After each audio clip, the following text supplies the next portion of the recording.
Hello, my name is Greg Michalowski from ForexLive.com. This is a technical look at the sterling versus US dollar for March 22nd, 2016. It comes from a question from Joe. Joe asked me, Greg, now that we've corrected off of our low right here and moved up to around the 142.40 in the sterling versus US dollar, do you think that we will have a potential to retreat and move back to and through our support level at 142.10 level? And I thought I'd put just a 5-minute chart up here. Now I have some other moving averages on the chart that that may confuse you, but I'm going to explain the situation and what I see from a technical perspective. Answer Joe's question in the process. First off, I like to look back in time and see what are we doing, what have we done, where have we gone, what has the price action done. And I'm going to put a Fibonacci retracement from our high to our low here. This is a trend-like move. And when we have a trend-like move, I like to measure out the 38.2 to 50% retracement. And as long as the price remains below that area, then the bias remains into the downside. The sellers are still in control. And so as you can see, this move to the downside came up to the 38.2% retracement level right here, and the market held that level. So that is more bearish. The sellers are still in control. Also at this level, you notice that there is a green step line right here. Now this is an overlay of the 200-hour moving average. I just know it's that. You would actually see it here, but the 200 bar moving average in the 5-minute chart's also on top of it right now.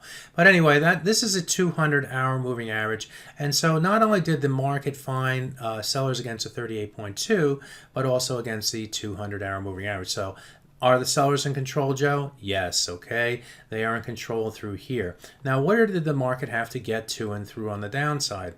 Well, we needed to get to and through this line right here, and this line represents the 200 bar moving average on the 4-hour chart. And you can see how the market came down to that 200 bar moving average, actually found support through here against it.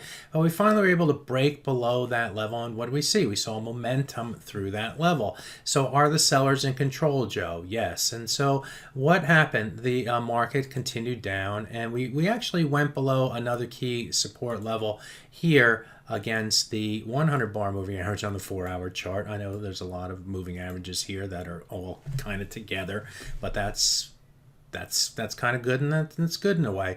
And so the market came down here, we broke through that level, and it looked like we were on our way to the downside, but then we retraced, and that brings us to where Joe's question comes in. Do we think that we have the potential to move lower? Well, I'm going to take this Fibonacci out. I'm going to put a new Fibonacci in here, Joe, and that's going to take us from this high to this low right here. And this is a trend-like move to the downside, and I want to measure the same 38.2 to 50% retracement. And I want to see if the market can stay below the on the correction below that 38.2 and 50%, and indeed it does right here. As you can see, just like the other corrective move up here, we went a little bit above the 38.2 but found sellers. So the sellers are staying in control.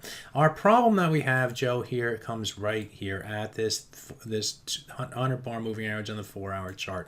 This is going to be a tough nut to crack. As you can see, we came down to it here and bounced and then fell through it and kind of had this failure here. Okay, this failure below the line here was somewhat telling. We saw the retracement back up, but we are trying to stay below or stay near that level or stay below it or try to move through it. So this is going to be the key level here. If we can get and stay below this level right here, break below the 142 level, I think we have a good chance to break down through our low at 149.89. If we can't, let's say we move up to 18.19 from here, maybe the 20 level, after moving a little bit below here, we're probably going to see sideways / corrective type activity into the close and then into the new trading day. So there you have it.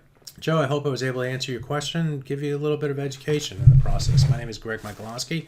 Good fortune with your trading. Bye-bye now.